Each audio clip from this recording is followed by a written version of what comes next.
My name is Richard Anderson.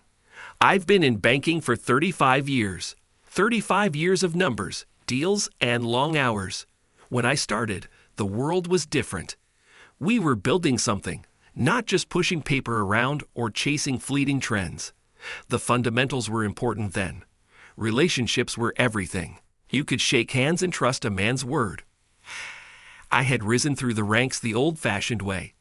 I started as a junior analyst, working late nights, earning trust, and learning the ropes.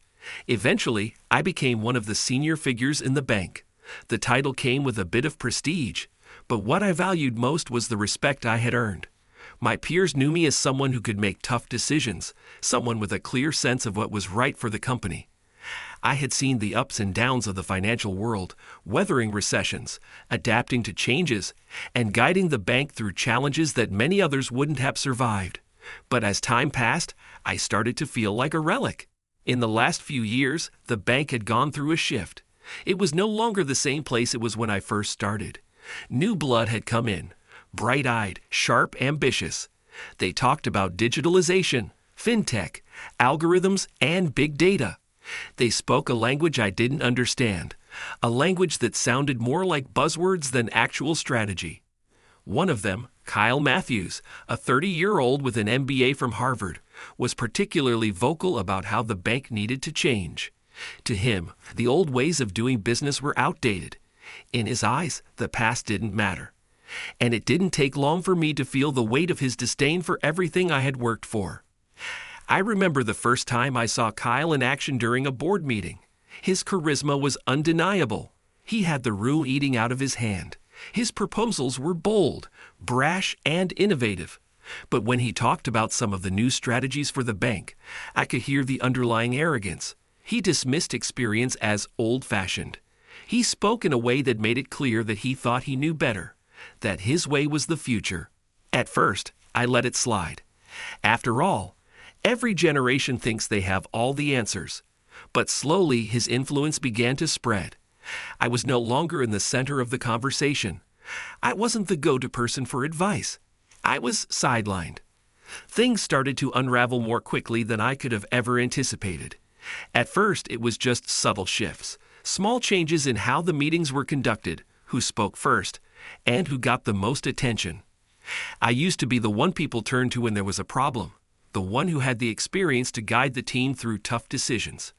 But as the months passed, it became clear that I was no longer part of the inner circle. Kyle, with his flashy ideas and relentless drive, was the one everyone looked up to now. He had a certain energy about him that made people believe he had all the answers. His talk about digital banking, fintech, and leveraging artificial intelligence seemed to carry weight in a world that was rapidly changing. It was as if the old guard, the ones who had weathered crises, understood market fluctuations, and knew how to build long-term relationships, no longer had any place in this new world. And then one day, it happened. I was summoned to a meeting with the board. The room was cold, sterile. There was no camaraderie, no sense of teamwork. I could feel the distance, the unspoken tension in the air. Kyle was there, along with several other younger executives. As I sat down, the silence was deafening. "Kyle, please go ahead," the board chair said, motioning for him to speak. Kyle's eyes barely flickered toward me as he stood up. "Richard, with all due respect," he began, "the bank needs to move forward. We need to embrace the future. The old systems, the methods that got us here, they're outdated. The world is changing, and we can't afford to be left behind." The words hit me like a blow. I wasn't just being questioned. I was being dismissed. The tone in his voice wasn't one of respect. It was dismissive, as if my years of experience were meaningless in the face of the new, the shiny, the now. "I'm proposing that we reassign your role, Richard," Kyle continued, as if speaking to a subordinate. "We'll need someone who can lead us into this new era, someone who understands digitalization and can innovate. I think it's time you step back." The board murmured their agreement. My stomach tightened. I had always known this moment was coming, but hearing it out loud, seeing it take shape in front of me, was something else entirely. My heart raced, my palms began to sweat, and for a brief second, I questioned my worth. I tried to speak, to explain how the strategies we had put in place were sound, how my experience had gotten us through tougher times. But Kyle and the others had already made up their minds. My voice was drowned out by their enthusiasm for the future, a future I wasn't part of. It wasn't just my career that was on the line. It was the reputation I had built over the years, the trust I had worked so hard to establish with clients and colleagues. I had given everything to this company, and now I was being cast aside like yesterday's news. But what hurt the most wasn't the demotion, the loss of prestige.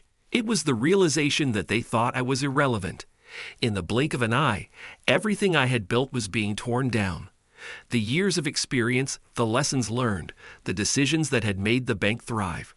All of it suddenly didn't matter. The stakes had never been higher. My reputation, my legacy, and the bank's future were all at risk. And worse, I knew they were heading for a disaster.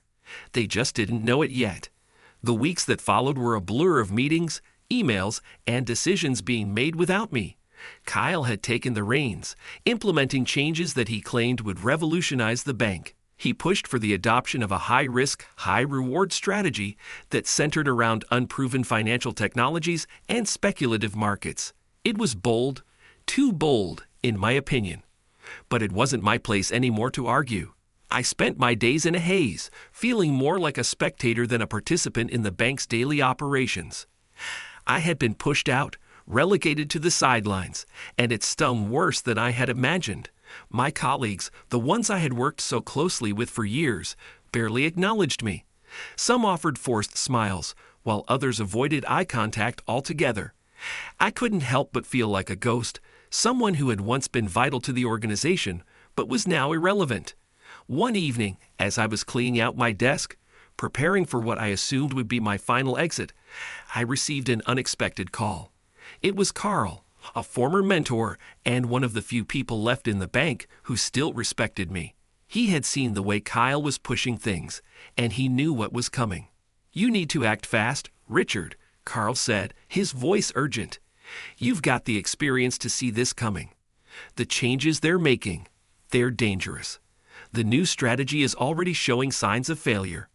The markets are unstable, and they're pouring millions into projects that could collapse overnight." I felt a wave of nausea hit me. I knew the numbers didn't add up. I had seen the warning signs months ago, but no one would listen. Now it seemed the bank was heading straight for a financial crisis. "Can you stop it?" Carl asked, his voice tinged with desperation. "Is there anything you can do?" The truth was, I didn't know. I had been shut out, and Kyle had been so thorough in his efforts to sideline me that I didn't have the leverage I once had. But Carl's words gnawed at me. I couldn't just walk away and let the bank crash. Not after everything I had done to build it. Not after everything I had sacrificed. That night, I stayed up, reviewing the financial reports, projections, and the new strategies Kyle had pushed through. The numbers were alarming. There were too many risks, too many assumptions, and too little real understanding of the volatile nature of the markets they were targeting. But what struck me the most was the blind confidence with which Kyle and his team were moving forward. They weren't listening to anyone with experience. They were charging ahead, as if the past didn't matter, as if I didn't matter. The more I thought about it, the more I realized that the only way to stop the inevitable disaster was to get back into the game. I couldn't let the bank crash, not when I had the knowledge to prevent it. But I also knew that it wouldn't be easy. The power dynamics had shifted. I had to find a way to regain my influence, even if it meant going behind Kyle's back. The next day, I began to make plans. I reached out to a few trusted colleagues, people who still believed in the old ways of banking. I also contacted a few key clients who had always relied on my expertise. My goal was simple: to create a counter-narrative. I needed to show the board and the executives that Kyle's strategy was a gamble, one that could destroy everything they had worked for. But time was running out. The bank's stock prices were starting to drop. The first cracks in Kyle's plan were showing, and the pressure was building. Soon, the truth would be undeniable. The bank was headed for a financial collapse. The tension had reached its peak. The bank's stock had plummeted, and the whispers in the hallways had grown louder. People were starting to realize what I had known all along. The risks Kyle had taken were far too great, but it was too late for them to backtrack. The damage had already been done. I could feel the weight of the moment pressing down on me. Every step I took within the building seemed to echo with the consequences of the decisions that had been made. The board was meeting again, and I had one chance to stop this madness, one chance to make them see reason. I'd spend days preparing for this meeting. I'd gathered data, financial projections, and expert analysis to support my claims. I had worked with Carl to put together a presentation that would show the catastrophic risks of Kyle's strategy. But it wasn't just about the numbers. It was about convincing the board that they had lost sight of what really mattered: experience, caution, and long-term stability. I walked into the conference room with my head held high, despite the doubts swirling in my mind. The room was filled with the usual players: Kyle, the young executives, and a few members of the board who had started to waver in their support of his plan. I could see the nervous glances being exchanged. The storm was coming, and no one knew how to stop it. "Richard, what are you doing here?" Kyle asked, his tone condescending as he looked me up and down. "This meeting is about the future of the bank, and well, let's just say you're no longer involved in these decisions." I ignored his jab, setting my briefcase down and pulling out the presentation I had prepared. The room fell silent as I began. I could see the skepticism in their eyes, but I wasn't going to let that stop me. The future of this bank isn't just about the latest trends or flashy technologies. I began, my voice steady. It's about understanding the risks, knowing when to hold back, and having the wisdom to see beyond the numbers. You've all been caught up in the excitement of innovation, but you've ignored the most basic principle of banking: stability. Kyle scoffed, but I pressed on. I pulled up the financial reports that highlighted the holes in the strategy: massive, unsustainable investments in volatile markets that were already showing signs of collapse. I could see some of the board members shifting in their seats as the numbers began to sink in. The data didn't lie. I'm not here to rehash the past, I said, locking eyes with the room. I'm here to show you that you're on the brink of making a mistake that could destroy everything. A $1.8 billion mistake. And once it's gone, it's gone. There's no coming back from that. Kyle's face reddened. He stood up, ready to retaliate, but before he could speak, I continued. You can't just ignore decades of experience and expect everything to work out. If you don't take action now, the losses will be catastrophic. You'll lose clients, credibility, and everything you've built. For a moment, the room was silent. It was as if they were all waiting for someone to speak, to make sense of what I had just said. Kyle opened his mouth, but the board chair, a man I had known for years, held up a hand. "Richard," he said slowly, "you make a compelling case, but we've already committed to this strategy. We can't turn back now." I felt a surge of frustration, but I didn't let it show. You don't have to turn back, but you do need to change course. Make adjustments. Pull back from the high-risk investments before it's too late. I've seen this happen before. I've lived through it. You don't want to find out the hard way. The board chair looked at me for a long time, and for the first time, I saw a flicker of doubt in his eyes. He turned to Kyle, then back to me. The room was tense, the air thick with anticipation. Finally, the board chair spoke. "We'll consider your proposal, Richard, but it's going to take a lot of convincing for us to change course at this stage." It wasn't a win yet, but it was a crack in the armor. I knew that if I could get them to take a second look, they would see the truth. But it was a race against time. The market was unstable, and the longer we waited, the harder it would be to prevent the disaster. As I left the room, I knew this wasn't over. The battle had just begun, and I would have to fight every step of the way to protect everything I had worked for. The next few days felt like a blur, a whirlwind of phone calls, meetings, and endless back and forth. I couldn't afford to relax, not when the stakes were so high. The board was still divided.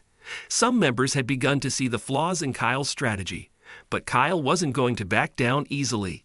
He had too much pride and too much to lose. He wasn't about to let someone he considered outdated derail his vision for the future. But as the days passed, the pressure started to mount. The financial world doesn't wait for anyone, and the instability in the markets was becoming impossible to ignore. More clients started pulling their investments, and the media began to pick up on the growing uncertainty surrounding the bank's future. The cracks in Kyle's plan were widening, and there was no hiding it anymore. The turning point came when I received a call from one of our largest investors. He was concerned, rightly so, and demanded a meeting to discuss the bank's direction. I knew this was my chance to make one final push. I arranged the meeting with Carl and a few trusted board members who had begun to question Kyle's approach. The investor, a man named Thomas Langford, had always been a staunch supporter of the bank, but even he couldn't ignore the red flags. The room was tense when he arrived, his face grim. "I'm not sure how much longer we can keep going in this direction, Richard," Thomas said, his voice heavy with concern. "We've already seen a drop in returns, and the market conditions aren't looking any better. If we don't change course soon, this could spiral completely out of control." "I know," I said, feeling the weight of his words. "But it's not too late. We can pull back.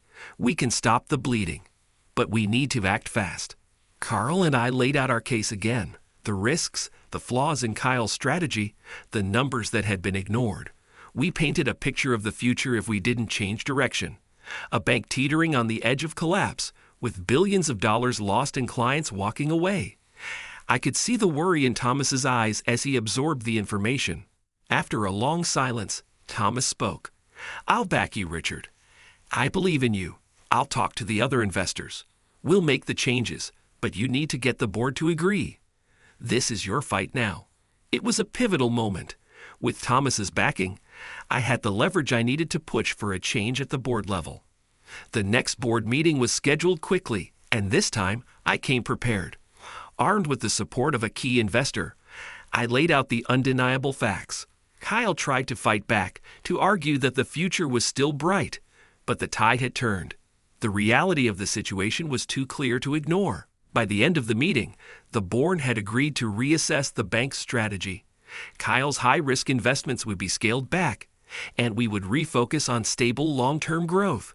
It wasn't a complete reversal, but it was enough to mitigate the damage. We still had a long road ahead of us, but the worst had been avoided. The following weeks were a whirlwind of adjustments and recalibrations. Slowly, we began to rebuild. Clients started to return, and the media's negative coverage started to shift. The bank wasn't out of the woods yet, but we had a fighting chance. As for me, I was offered a new role, a senior advisory position, one that would allow me to guide the bank through its recovery while still maintaining a presence. I wasn't the center of attention anymore, but I had regained the respect I had lost. Kyle, on the other hand, didn't take the change as well. His pride was wounded, and he wasn't prepared to play a supporting role. He left the bank within months, unable to handle the fallout from his failed strategy. In the end, the very thing he had believed would secure his future, the shiny new vision of the bank, had been his undoing. For me, it wasn't about revenge. It never was. It was about doing what was right for the bank, for the people who relied on it, and for the legacy I had built. I had fought for something that mattered, and I had won. The experience taught me a valuable lesson. No matter how much the world changes, experience, integrity, and wisdom will always have a place. You can't outrun the past, and you can't discard the lessons that come with it. I had faced my greatest challenge, and in the end, I had come out stronger for it. Sometimes the hardest battles are the ones that teach us the most about who we truly are and what we're willing to fight for.